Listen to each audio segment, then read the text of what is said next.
있고 다음 주 정식당에 있도록 그렇게 하겠습니다. 할렐루야. 하나님께서 우리 모두와 함께 하실 줄로 믿습니다. 조금씩 지금 회복되고 있는 게 찬양대도 정식으로 지금 서고 있지는 않지만 그래도 기도 가운데 또 시작하게 됨을 너무나 감사를 드리고, 이 곡이 또 목사님이 어떻게 정하셨는지 모르겠지만 제 설교의 내용하고 똑같은, 여러분 제목이 거룩한 나그네 같이라는 것인데, 우리가 이렇게 기도하고 또 하나님의 은혜 가운데 나아가면 말하지 않아도 통하는 그런 은혜가 있는 줄로 믿습니다. 오랜 가정의 달 그렇게 이야기하죠. 첫째 주는요, 어린이 주일. 그래서 다음 세대의 생명을 너무나 귀함을 다시 한 번 더 생각하자. 둘째 주는 어버이 주일 해서 우리가 평소에도 잘하지만 또 어버이 은혜를 생각하자. 교사들도 마찬가지고요. 마지막 주는 성령 강림 주일로 지키는데, 이번 주는 특별한 게 총에서 부부 주일은 아직까지 공식적인 건 아니고 5월 21일 날 저와 여러분들의 부부의 날인데, 제가 그쯤에서 그리스도의 아름다운 부부는 어떻게 살아가면 좋을까, 그 기도 가운데 오늘 하나님께 말씀을 전하고자 해요. 시대가 너무나 급변해서 결혼도 안 한다, 연애도 안 한다, 출산도 안 한다, 3포 시대. 거기에 사람도 안 만나고 집 마련도 안 한다, 5포 시대. 꿈도 없다, 희망도 없다, 그게 7포 시대. 그렇게 이야기하는 이 시대를 살아가는 저와 여러분이죠. 비대면 이런 단어들이 우리 속에 있고, 혼자 밥 먹는 혼밥, 혼자 술 먹는 혼술, 혼자 하는 일들이 지금 늘어나는 그런 시대에 저와 여러분들이 살아가요. 이런 시대에 가정을 이야기하고 부부를 이야기한다는 게 어째 보면 시대에 뒤떨어진 이야기 같지만, 그러나 그리스도의 가정이 아름답게 살아가기를 원하는 가운데 오늘도 하나님에게 한 말씀이 여러분의 가정을 살리는 역사가 있기를 예수 그리스도의 이름으로 기원합니다. 오늘 본문에서 사도 베드로는 그 아름다운 가정을 어떻게 이루어갈 것인가, 아내들이여 남편에게 순종하라, 그렇게 말씀하고 있고, 에베소서 5장 22절 이하에 사도 바울은 이렇게 말씀을 전하고 있어요. 아내들이여 자기 남편에게 복종하기를 죽게 하듯 하라. 이는 남편이 아내의 머리됨이 그리스도께서 교회의 머리됨과 같으니 그가 바로 몸의 구주시니라. 그러므로 교회가 그리스도에게 하듯 아내들도 범사에 자기 남편에게 복종할지니라. 이런 본문을 가지고 이렇게 설교하면 아마도, 아니 우리 목사님 그렇게 안 봤는데 앞이 뒤가 꽉 막혔네, 지금 무슨 조선시대도 아니고 남녀 평등의 시대를 살아가는데 아내에게 남편에게 순종하라, 복종하라. 그리고 우리 남편은 예수도 안 믿어요. 내 교회 가는데 얼마나 방해를 하는지 몰라요. 돈도 안 벌어다 줘요. 심지어요, 술도 먹고 괴롭혀요. 그런데 무슨 복종이 무슨 말이고 순종이 무슨 말입니까? 제가요, 버릴까 말까 고민하다가 그래도 애들도 있고 내가 하나님 앞에 살아가기 때문에 겨우겨우 봐주고 사는데 이렇게 말씀하고 계실는지도 모르겠지만 우리 성도의 가정은 아닌 줄로 믿습니다. 아멘이 자신이 없어요. 실제로 보니까 남편들에게도 이런 이야기를 합니다. 아내들을 아끼라. 남편들도 할 말이 분명히 많을 건데, 그렇더라도 아내의 입장이든 남편의 입장이든, 목사님 다른 말씀은 다 제가 아멘 하겠는데 오늘 말씀은 고민을 좀 해봐야 되겠습니다. 전적으로 동의하고 아멘 할 수 없어요, 이렇게 말씀하시는 성도들이 혹여라도 있다면 오늘 하나님 말씀을 통해서 주의 뜻을 깨닫는 복된 시간 될 줄로 믿습니다.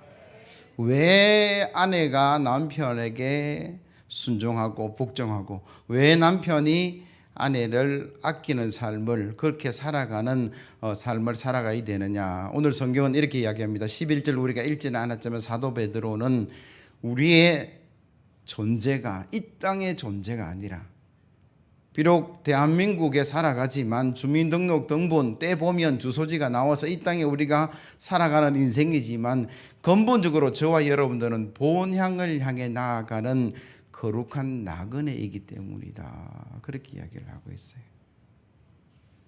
그렇기 때문에 그 본향을 향해서 나아가고 그 본향에 살아갈 사람이기 때문에 그 본향에 맞는 말씀과 질서를 따라 살아가는 것이 마땅하지 아니하냐. 그렇게 지금 사도 베드로는 우리에게 말씀하고 계시는 거죠.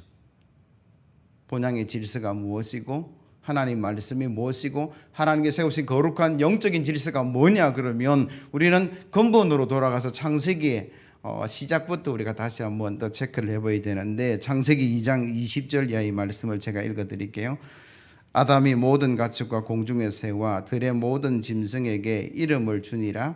아담이 돕는 배필이 없으므로 여호와 하나님이 아담을 깊이 잠들게 하시니 잠들매 그가 그 갈빗대 하나를 취하고 살로 대신 채우시고 여호와 하나님이 아담에게 취하신 그 갈빗대로 여자를 만드시고 그를 아담에게로 이끌어 오시니 아담이 이르되 이는 내 뼈 중에 뼈요 살 중에 살이라 이것을 남자에게서 취하였은즉 여자라 부르리라 하니라. 이러므로 남자가 부모를 떠나 그의 아내와 합하여 둘이 한 몸을 이룰지로다. 하나님께서 흙으로 아담을 지으셨다. 그리고 그 코에 생기를 후 불어넣으셔서 그가 생명이 되었는데 처음엔 혼자 살아갔죠. 그래서 하나님 주신 사명을 감당하기 위해서 동물의 이름도 짓고 식물의 이름도 짓고 뭐 그 일들을 열심히 감당하는데 하나님이 가만히 보니까 아담이 돕는 배필이 없어서 땀을 뻘뻘 흘려도 땀 닦아줄 사람도 없고 목말라도 물 한 잔 대접할 사람이 없어서 홀로 있어서 야 힘들구나. 그래서 그를 깊이 잠들게 하시고 그 갈빗대 하나를 취하셔서 여자를 만들었다. 그렇게 성경에 말씀하고 계세요. 그러니까 아담의 근본은 흙이고 하나님의 생기라 그러면 하와 여자의 근본과 출발은 뭐예요? 아담의 갈비뼈라는 거죠. 출발이 그렇다라고 성경은 말씀하고 계세요. 그리고 나아가서 하와가 뱀의 유혹을 받아서 선악과 따먹고 함께 있는 남편에게도 주고 그들이 하나님의 말씀을 떠남으로 말미암아 그들이 하나님 앞에 징계를 받는데 그 징계받는 모습 창세기 3장 16절 이하의 말씀도 이렇게 기록해요. 또 여자가 이르시되 내가 내게 임신하는 고통을 크게 더하리니 내가 수고하고 자식을 낳을 것이며 너는 남편을 원하고 남편은 너를 다스릴 것이니라 하시고 아담에게 이르시되 내가 내 아내의 말을 듣고 내가 내게 먹지 말라 한 나무의 열매를 먹었은즉 땅은 너로 말미암아 저주를 받고 너는 내 평생에 수고하여야 그 소산을 먹으리라. 너는 남편을 원하고 남편은 너를 다스릴 것이니라고 하신 분이 하나님이시다라는 거예요. 결국 오늘 사도 베드로를 통해서 우리에게 주신 하나님의 말씀 아내들이여 남편에게 순종하라. 사도 바울이 말한 아내들이여 남편에게 복종하라. 그리고 남편들이여 아내를 아끼고 사랑하라 라고 말씀하신 것은 어느 곳에서 나온 것이 아니라 하나님께서 세우신 가정의 질서, 영적인 질서, 하나님의 말씀과 명령 속에 나온 이야기다라는 거죠. 그렇다면 본향을 향해 나가는 저와 여러분들은 세상의 논리와 시대적 분위기에 따라서 살아가는 존재가 아니라 하나님이 지으신 질서와 하나님이 만드신 그 영적인 질서와 말씀 속에 살아가는 거죠. 다시 한 번 더 강조하면 여러분들 이 땅에 영원히 살 존재가 아니라 우리는 본향을 나아가는 존재고 그 본향에서 저와 여러분들 영원히 살아갈 줄로 믿습니다. 그렇다면 하나님이 주신 그 영적인 질서 속에 순복하는 것이 저와 여러분들의 당연한 의무다라는 거죠. 시대가 변했어요. 맞아요. 세상이 변했어요. 그것도 맞아요. 그런데 그 세상과 시대에 따라 저와 여러분들이 살아가는 것이 아니라 하나님 말씀이죠. 영적인 질서죠. 그게 가정에만 그런 것이 아니고 교회도 마찬가지고 사회도 마찬가지고 오늘 베드로가 말씀하신 이 말씀은 전체 사회와 문화와 경제 이 전체 질서 속에 살아가는 우리의 삶의 모습이 뭐냐 하면 본향을 나아가는 거룩한 나그네의 삶을 살아가라 그렇게 말씀하세요. 그래서 저와 여러분들이 하나님 말씀과 그 영적인 질서 속에 살아가는 그런 성도가 되어야 될 줄로 믿습니다. 고당 조만식 선생님이라는 분이 계세요. 역사를 알고 계시는 분은 그분의 위대함을 알고 계실 것인데 일제시대의 평양 산정은 교회의 장로님이셨어요. 수석 장로님이셨습니다. 그때 담임 목사가 누구냐 하면 자기의 사랑하는 제자 누굽니까? 주기철 유명한 분인데 이름이 갑자기 생각이 안 났어요. 담임 목사님은 장로님의 제자였어요. 그래서 목회를 열심히 하는데 고당 조막신 선생님이 얼마나 유명하고 또 바쁘신 분이 돼서 늘 시간에 쫓기는 그런 삶을 살았대요. 월요일부터 토요일까지 뭐 가르치기도 하고 또 사람들을 설득하기도 하고 민족을 위해서 많은 일들을 감당하니까 늘 뭐 시간이 모자라서 그렇게 살아갔는데 때로는 주일도 그런 일들이 반복되고 있었는가 봐요. 사람 만난다고 예배 시간에 몇 번이나 늦었어요. 어느 날 목사님이 주기철 목사님이 예배를 인도하다가 그날도 조만식 선생님이 예배 시간에 몇 분 늦었답니다.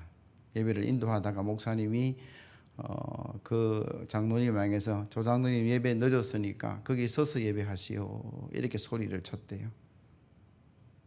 보통 사람 같으면 어땠을까요? 그냥 돌아서 나갈 수도 있을 것이고 네가 뭐라 말하든 나는 앉아서 내 마음대로 예배 드린다 그러면서 마음에 분노나 내지는 뭐 하여튼 뭐 그런 감정으로 나아갔을 것인데 그 조당 조막 선생님은 그 자리에 꼿꼿이 서서 1시간 반 예배를 그대로 드렸다라는 거예요.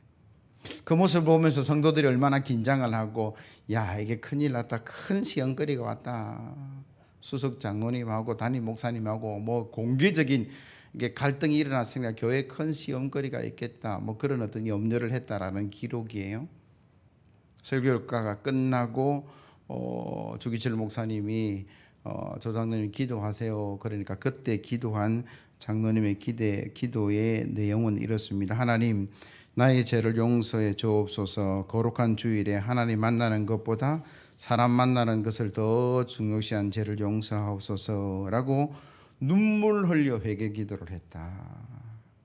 그 광경을 보는 모든 성도들이 감동을 받았고 함께 눈물 흘려 기도했다. 뭐 그런 기록이 있어요. 교회의 두 지도자가 갈등하면서 시험할 수 있는 그런 상황인데 회개 기도가 일어나고 눈물이 일어나고 감동이 일어나고 더 관계가 좋아지는 이 일들이 어디서부터 출발했을까요? 주기철 목사님 유명한 분이지만 자기 제자예요.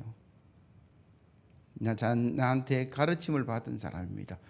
너라고 대답할 수도 있고 소리 지를 수도 있지만 조만식 선생님이 그렇게 그 1시간 반을 예배에 서서 예배를 드리고 회개 기도를 드렸던 것은 아마도 하나님을 인정했을 것이고 하나님이 세우신 종에 대한 영적 질서를 인정했기 때문에 그 일이 가능했지 않았을까.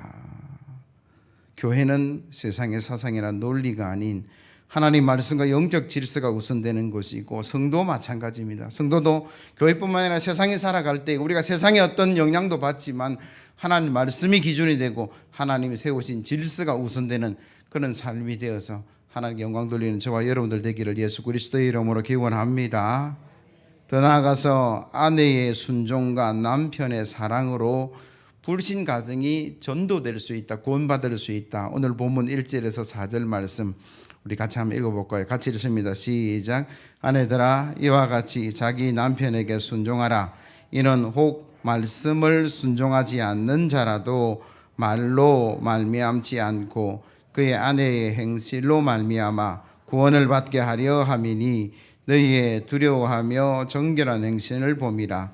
너희의 단장은 머리를 꾸미고 금을 차고 아름다운 옷을 입는 외모로 하지 말고 오직 마음에 숨은 사람을 온유하고 안정한 심령에 섞지 아니할 것으로 하라.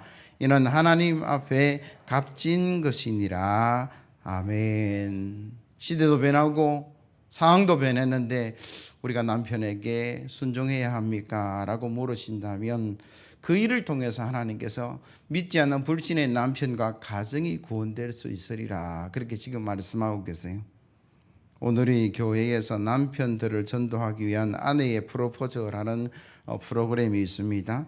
대한민국 성도들 가운데 70%가 여자 성도라 그렇게 이야기하고, 그 70% 여성도 가운데 30%의 남편은 교회 오지도 안 하고 교회 가는 것을 방해하는 것이다, 그렇게 통계를 내고 있어요. 그러면 그 30%를 어떻게 전도할 것인가의 프로그램 중에 하나가, 그 남편을 전도하기 위한 먼저 아내들의 약속이 7가지가 지켜질 때 전도가 가능하다, 그렇게 이야기합니다. 첫 번째는 나는 남편을 진심으로 섬기겠습니다. 나는 자아와 고정관념도 버리겠습니다. 신앙 문제로 남편과 다투지 않겠습니다. 어떤 순간에도 남편을 남편으로 인정하겠습니다. 출퇴근하는 남편에게 사랑으로 힘을 불어 넣어 주겠습니다. 하루에 2번씩 남편을 위해 기도하겠습니다. 하나님의 때와 방법을 기다리겠습니다. 그 교회가 7가지 이 약속을 지키고 결과를 내어봤는데 이상하게 남편들이 변화를 안 하는 거예요. 야, 당신이 변해서, 아내의 변화를 통해서 내가 교회 가겠다라고 결심하는 그런 남편들이 일어나더라라는 거예요. 나의 가장 가까운 배우자입니다. 좋은 모습도 알고 있고, 때로는 나의 단점도 알고 있고, 좋은 습관도 알고 있고 나쁜 습관도 알고 있어서, 그래서 전도하기가 더욱 어려운 게 불신 남편, 불신 아내, 불신 가족이죠. 근데 그 일이 어떻게 일어나느냐, 오늘 본문은 아내의 순종을 통해서 그렇게 성경은 말씀하고 계세요.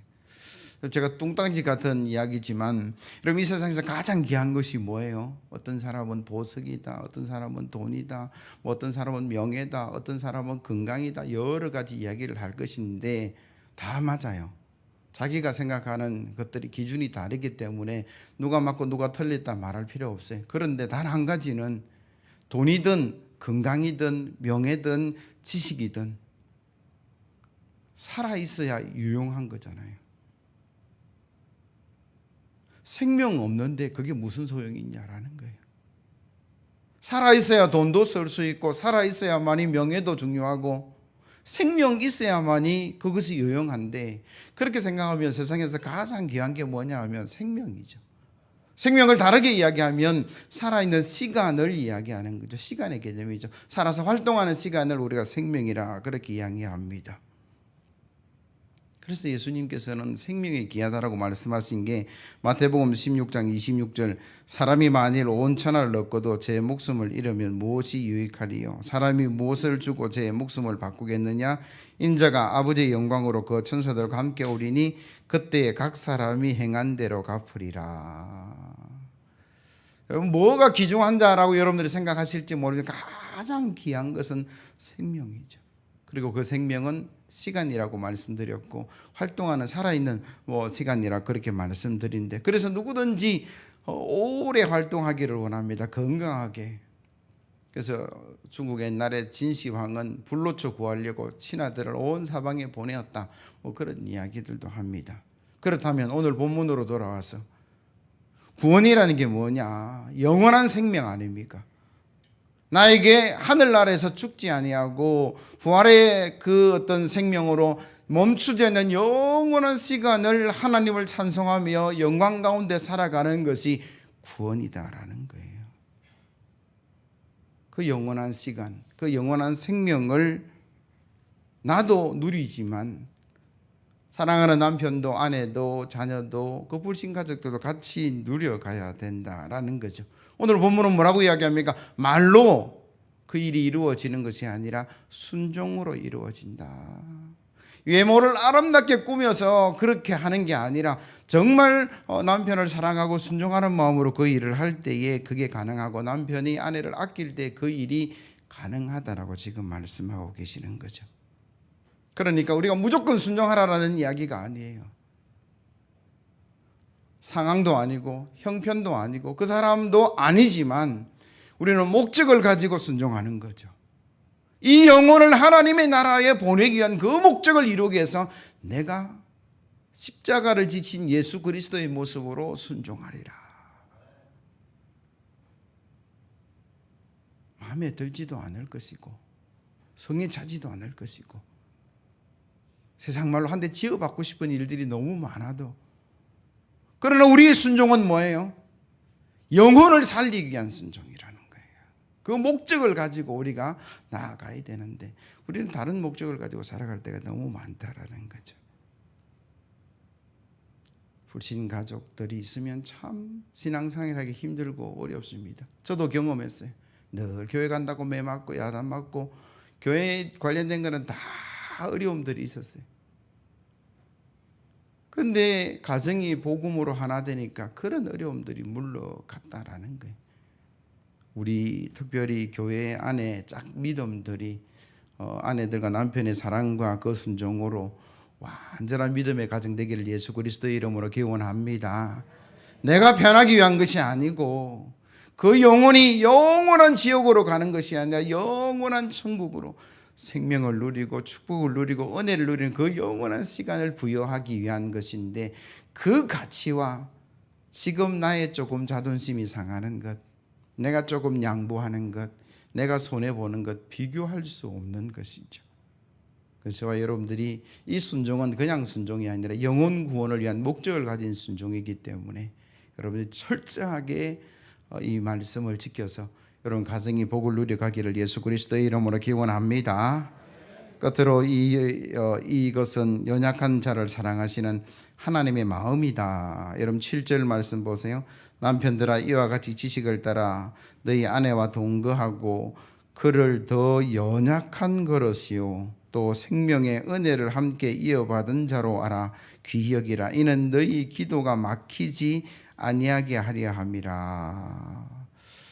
여러분 최근에 뉴스 가운데 안타까운 게 한 경비원이 자살을 했습니다. 입주민이 괴롭혀서 그렇습니다 라는 기사가 났고, 택배하는 형제가 또 택배 배달하다가 코뼈가 부러지는 그런 기사가 났고, 부산시장이 계약직 시청 직원을 성추행해서 부산시 시장직을 내려놓았다. 정확한 건 잘 모르겠어요. 검찰이 조사를 할 것이고 사실은 드러나겠지만, 그러나 이게 다 뭐예요? 약육 강식의 힘의 논리에 의한 거죠. 경비하는 사람, 택배하는 사람, 계약직 시청 직원은 강자가 아니라 약자예요. 입주민이 경비원의 월급을 대니까 그 사람은 힘이 있는 사람이죠. 내가 돈 주고 택배를 시키니까 그 사람이 힘이 있는 사람이에요. 시장의 권한이 있는 거죠. 이 사건을 보면서 우리가 무엇을 느낍니까? 참 안타깝다, 안 됐다, 나쁜 놈이다 그렇게 말할 수 있지만 세상의 논리가 이걸 안 하는 거죠. 늘 힘의 논리, 권력의 돈의 논리 속에서 살아가는데, 오늘 성경은 우리에게 뭐라고 이야기합니까? 약한 자를 그렇게 이야기하는 거죠. 한 주먹도 안 되는 거지만, 그러나 하나님은 뭐라고 이야기합니까? 내 마음이 그 약한 자에게 있다라고 지금 이야기하고 계세요. 내가 그 약한 자를 사랑한다 그렇게 이야기하죠. 동양 문화권은 아닙니다만 서양 문화권이 기독교 문화권이라서 그 문화 중에 하나가 레이디 퍼스트라는 그런 말들이 있어요. 여자 먼저, 어린아이 먼저, 노약자 먼저, 힘있고 강한 자는 나중에 해도 됩니다. 그게 뭐냐 그러면 성경의 바탕을 둔 그런 문화라는 거죠. 하나님은 늘 강한 자보다 약한 자를 더 생각하고 계시고, 하나님은 늘 교만한 자보다 겸손한 자에게 하나님께서 복을 주시겠다. 그게 성경의 이야기예요. 시편 146편 6절 이하의 말씀. 여호와는 천지와 바다와 그 중에 만물을 지으시며 영원히 진실함을 지키시며 억눌린 사람을 위해 정의로 심판하시며 줄인 자들에게 먹을 것을 주시는 이시로다. 여호와께서는 갇힌 자들에게 자유를 주시는도다.